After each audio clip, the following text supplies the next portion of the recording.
This week I want to show you my 4x5 tilt shift large format pictures that I took in photography school. And I'm going to try to make this as interesting as possible. Hi, how are you? So back in 2005, I was going to photography school, and one of the most interesting classes I took at photography school was 4x5, which is a large format camera. And what was so interesting about it is I had to learn an entirely different way of taking pictures, because usually I was taking pictures with 35mm film. Digital photography had just gotten started in 2003, and this was 2005, and our cameras had 8 megapixels. It wasn't very much. I think now it's like 1,000,000 megapixels or whatever it is. But so they tried to keep us away from digital photography until we learned the basics of film photography and working in the darkroom and developing everything. So 35mm film was a little tiny film, and you only had 34 frames on a roll, or 36, and then you had to change it out and put a new one in. So with digital photography, you could take endless pictures, but 35mm, we were limited to 24 and 36 frames.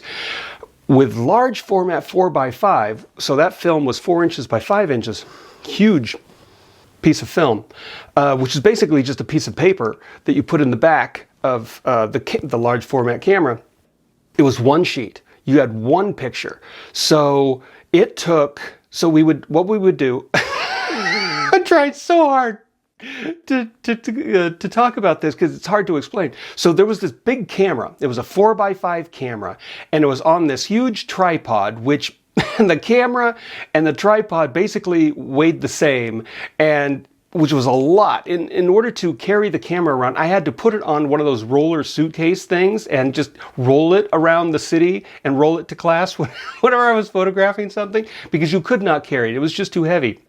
And so you would mount this large camera, which had an accordion thing on the middle of it, and you put that on the tripod, and then you would, in the back of it, you would put this film. But in order to load the cartridge with the film, it could not be exposed to the light, so you had to work in this black bag to load the film into the back of the camera.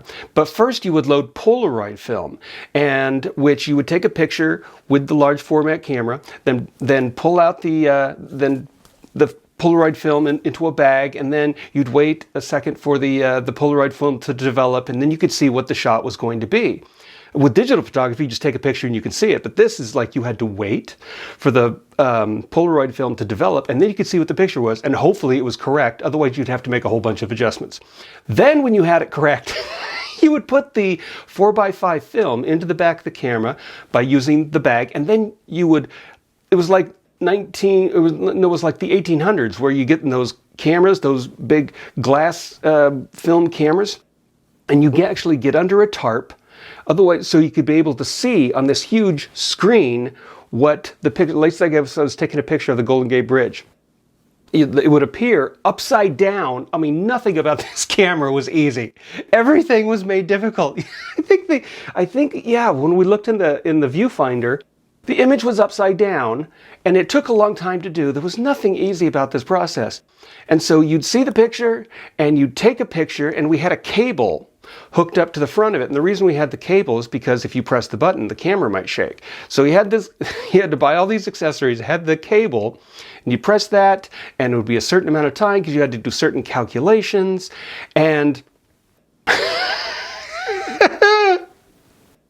And so you'd take the picture, and then you'd pull out the film, and you'd take it out of the bag, and then you'd put the film into this box, and one by one you would take these pictures that you would later develop in the darkroom. And the whole process would take, seriously, to take 2 pictures might take you 10 to 20 minutes.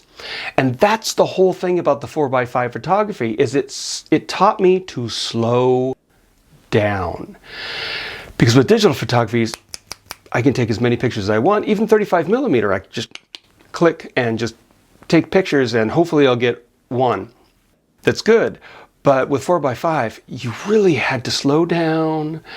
It would take you an hour to get a really good shot that you were trying to get. So in that sense, it really affected the way I took pictures later, because okay, I've set up my tripod, I got the camera, I got the shot. Is everything perfect? Okay, let's make sure. Let's take a test picture. Yeah, that's good. And I would slow down my entire process, whereas before I was just clicking pictures all over the place. And so the other cool thing about 4x5 photography is on the front and the back. So it's got this accordion thing in between, right? So you have a front plate with the lens on it, and you've got the back with the film and whatever mechanisms, whatever important camera parts are in there. The thing is, what you could do with this is you could tilt the plates. And what that does is it throws stuff out of focus. So let's say I'm taking a picture of the Golden Gate Bridge. If I'm taking a picture of the Golden Gate Bridge and I tilt this, the bridge in the center stays in focus, but the ocean and the clouds in the sky go blurry. And if I tilt it this way, or I tilt this way, or at different aspects, you can play with, of course, if you change different things, every time you have to experiment with stuff, you have to take a Polaroid and then wait, 5 minutes for it to develop as you shake it and blow on it and wait for it, the light to expose it. It would take, 5 minutes for you to find out, no, I don't like that. This is why it would take you an hour to take a picture.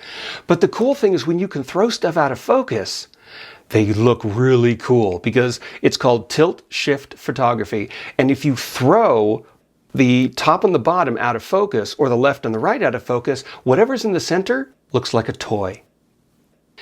I don't know why. I'm sure there's some important, optical illusion explanation for this, but it would look like a toy. Like I would take pictures of cars in parking lots, and I'd throw the top and the bottom out of focus by tilting the plates of the camera, and the little cars look like little toys. Anyway, I love the tilt shift. So we would go on these field trips. We went to Baker Beach, and we went on the other side of Golden Gate Bridge, on the north side. We went to the hills over there, and we took pictures of the Golden Gate Bridge, and then we went through this tunnel area. And that little area, I believe, was used as a film set in the Terminator Genisys movie, way up there in the Marin Hills by that tunnel. And if you go through the tunnel and then out another tunnel, because there's some woods back there, because I think it's like an army base or abandoned from World War II or stuff like that. But then you get these great views looking out at the hills towards the Pacific Ocean with these roads. And I would throw the road out of, or I would keep the road in focus, and I would throw the top and the bottom out of focus, and it made the road look like a little toy. Like I had made, some dirt road thing in my basement as a model, but really, it turned real life stuff into like these toy looking things. And that's what I loved about this. It was so much fun to experiment with a new kind of photography. I really had so much fun with this.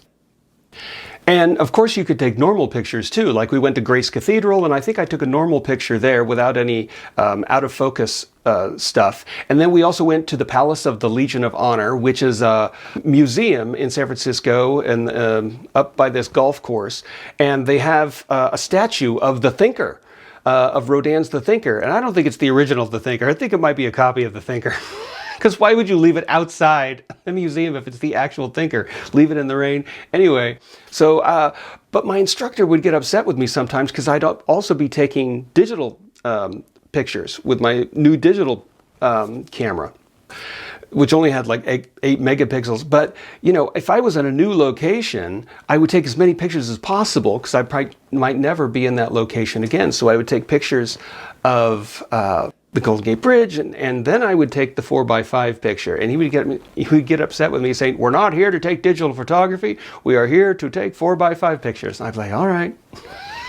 But I wanted to capture, and that's why I wanted to show you some of these pictures of the digital pictures I took of the environments that we were in. Because sometimes there would be a cool shot, like this sea lion or seal up on the beach with the ship in the background. It would take me forever to set up my 4x5 camera to get that shot. And that's the drawback of the 4x5 camera, is that if there's suddenly a picture appears, you can't wait a minute. wait a minute, life. I need to set up my tripod and take a Polaroid and set up my 4x5 camera. No, there's no time for that. You got to have a digital camera to get a picture. And so I had a mix of digital pictures and 4x5 pictures that I took on these field trips that we would go on. So I would also go on my own field trips around the city once I was comfortable enough using the 4x5 from what I've learned in our class and on our field trips. I would take the 4x5 camera around San Francisco at night or during the day and take pictures on my own. That was, but oh my gosh, you had to lug this really heavy camera and tripod around the city. I mean, it literally took 5 to 10 minutes to set the camera up, and then another 5 minutes to get the film ready. And it was so laborious that I'm glad I took it, but I'll never do it again. But I'm glad I had that experience. And then the second part of the process is you took all your film back to the darkroom. And we were shooting with black and white. Man, I wasn't even ready for color. I don't think I ever took a color class. I took black and white photography, developing the darkroom, and then I took digital photography. I skipped the whole color film process because, man, that would have been a whole other thing. And I was about a year short of getting my degree at photography school, and then I didn't finish it. Maybe I'll go back and finish it. Anyway, so the darkroom. So what you take your film and you develop it in these containers, and then you'd put it under the enlarger, which would shine a light, and then you would take pictures of different exposures. Sometimes you would expose the image. You would put the film in the enlarger, and a light would shine through the film, casting the image on top of the paper. But the thing is, how long do you leave that light exposing the paper, the photo paper? And so you would do an experiment where you do it for 1 second, then 2 seconds, then 3 seconds, and you'd do layers to see which one was the best, and then you'd pick which one is the best, and you'd use that. And so you'd have to develop that paper in the developer solution that was in the middle of the darkroom, and all these students are using the darkroom at the same time. There's about 15 of us in this one darkroom, and all the chemicals are in the middle in this table in these trays. So you put it in the developer solution, and then you take it out for a certain amount of time, and how long you left it in the developer I think also determined the picture. And then you take that out and you put it in the water, so you get the developer chemicals off of there, and then you put it in the fixer, and then you put it in another water which washes off the fixer solution, and then you hang it up in the thing, another part of the darkroom, in order to dry. It was such a process. I mean, I never want to use film again. I'm glad I did. I'm glad I had that experience of learning film. But the whole process of taking a picture with 4x5 and then using the darkroom, which would take forever also, it really taught me patience, and it also taught me that I never want to do it again. Maybe someday in the future, when I don't have so much going on in my life and I need to do stuff fast, digital photography just saves me, or, filming with this camera, long format.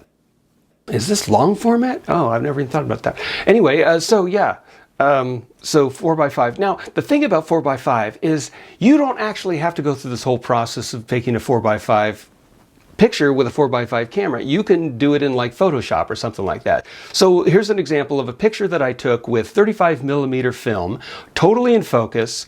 I think this was 1996 or 97, when some friends and I went down to below the Golden Gate Bridge, and there's people who surf underneath the Golden Gate Bridge. And the first time I saw that, I thought that was amazing. People surf underneath the Golden Gate Bridge, but there are enough waves underneath the bridge that there's people out there surfing. Really cold water probably, but they're surfing under there. And I took this picture of a surf person on a surfboard underneath the Golden Gate Bridge. And then what I did later in Photoshop is I blurred the top of the picture and I blurred the bottom of the picture. So just the surf person is in focus. And it kind of looks like tilt shift photography. The person looks like a toy person. It looks like one of those figurines you put on top of a birthday cake or a wedding cake, right? And so there was this one time where I had the picture on my wall by my front door. And for some reason, this is a side story, my carbon monoxide detector or something went off in the middle of the night, and it had just been installed, and I didn't understand how it works, but actually the battery had just run out, and for some reason at 2 a.m. it started beeping, and I thought it was the burglar alarm, and I freaked out, and I thought there was someone in the house, so I called 911. And they sent out an officer who came to my house and looked around my house and found out, no, there's no burglar here. It was just your carbon monoxide detector that went off or whatever. So it was all for nothing. But he walked to my front door and he saw the picture of the surfer. And he was like, is this a real picture? Yeah. And I ended up talking to him for like 3 minutes about how this picture was made, and how you do it with the blur, and how it looks like a toy, and what tilt shift photography is. But it was just really interesting that I called the cop out for what I thought was a burglar and wasn't a burglar, and then he spent more time talking about the picture than he did looking through my house. And it's always a thrill when someone notices your photography and on the wall, because you invite people over. And people say, and some people look at the pictures, and some people look at the pictures and say, oh, that's kind of cool. I mean, that's the most you can ever hope for, is someone to say, oh, that's kind of cool. You go to photography school, or you spend months or even years working on a project, and you put it on your wall, or you play the song or whatever, just to have someone go, oh, that's cool. Or most people don't even do that. They just huh. Or they just yeah, that's good. That's the most you can hope for as an artist, or any work you really do. I mean, if you're a landscaper or whatever, people go, oh, that's nice. Yeah, that's good. Huh. That's the most you can hope for. I mean, when you see a movie, do you come out of the movie going, man, that was fantastic, and you go on and on? Or do you yeah, that was pretty good. What do you want to eat? Right? Isn't that the thing about art? You go through all this work. I mean, the amount of work that it takes to make a 4x5 picture just to have someone go, that's cool. Anyway, I've just always found that interesting. Anyway, that's pretty much all I had to say about my 4x5 pictures. I hope you enjoyed looking at these pictures. I really enjoyed sharing them with you, because they've just been sitting on a shelf doing nothing, and so it's really fun to share those with you and get them out into the world. I hope you enjoyed seeing them. Thank you for looking at them. And if you have any comments about 4x5 photography, or any kind of photography that you want to talk about, or I may have taken, or want to know about more about my photography school experiences, I'm glad to talk about it in other videos, or comment on it. It was just really fun to learn a whole different way of working.